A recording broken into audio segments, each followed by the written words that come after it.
RCB విజయోత్సవాల్లో బెంగళూరులోని Chinnaswamy stadium వద్ద జరిగిన తొక్కిసలాట ఘటనను బీసీసీఐ తీవ్రంగా పరిగణిస్తోంది. భవిష్యత్తులో ఇలాంటి ఘటనలు పునరావృతం కాకుండా వేడుకల నిర్వహణకు మార్గదర్శకాల జారీకి ఆలోచన చేస్తోంది. ఈ మేరకు బీసీసీఐ సెక్రటరీ దేవాజిత్ సైకియా మీడియాతో మాట్లాడారు. మేం మౌనంగా చూస్తూ ఉండలేమని, ఏదో ఒకటి చేయాలని తెలిపారు. ఇది ఆర్సీబీకి సంబంధించిన ప్రైవేటు వ్యవహారమని చెప్పారు.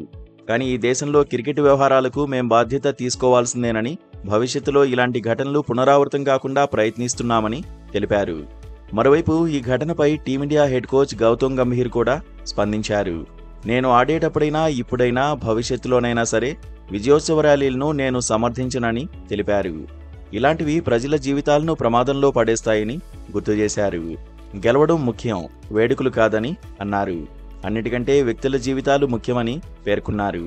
మనం ఎలాంటి పరిస్థితులకైనా సిద్ధంగా లేకపోతే ఈ రోడ్ షోలు నిర్వహించకపోవడమే మంచిదని గంభీర్ తెలిపారు.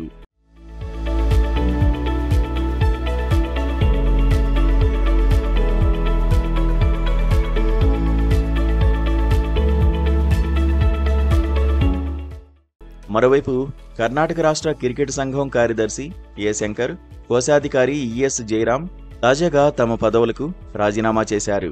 ఆర్సీబీ యాజమాన్యం, కేఎస్సీఏ అధ్యక్షుడు Raghuram Bhat, event management company DNA ఎంటర్టైన్మెంట్ను బాధ్యులుగా పేర్కొంటూ పోలీసులు కేసు నమోదు చేశారు.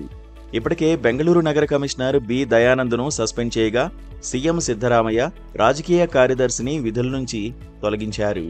మరికొందరు ఉన్నతాధికారులపైన బదిలీ, సస్పెన్షన్ వేటు పడింది. ఇక ఈ ఘటనకు సంబంధించిన ఆర్సీబీ మార్కెటింగ్ హెడ్ నిఖిల్ సొసలేతో పాటు డిఎన్ఏ మేనేజ్మెంట్ ప్రతినిధులు సునీల్ మాథ్యూ, కిరణ్, సుమంతల్ను పోలీసులు అరెస్ట్ చేశారు. అయితే ఇటీవల ఆర్సీబీ విజయోత్సవాల్లో భాగంగా చిన్నస్వామి స్టేడియం వద్ద జరిగిన తొక్కిసలాటలో 11 మంది మృతి చెందగా 50 మందికి పైగా గాయపడ్డారు. కాగా స్టేడియం గేట్ల నిర్వహణ, జనసందోహం పర్యవేక్షణతో క్రికెట్ అసోసియేషన్కు సంబంధం లేదని పేర్కొంటూ కేఎస్సీఏ అధ్యక్షుడు, కోశాధికారి, కార్యదర్శి శుక్రవారం హైకోర్టులో ఓ పిటిషన్ దాఖలు చేశారు.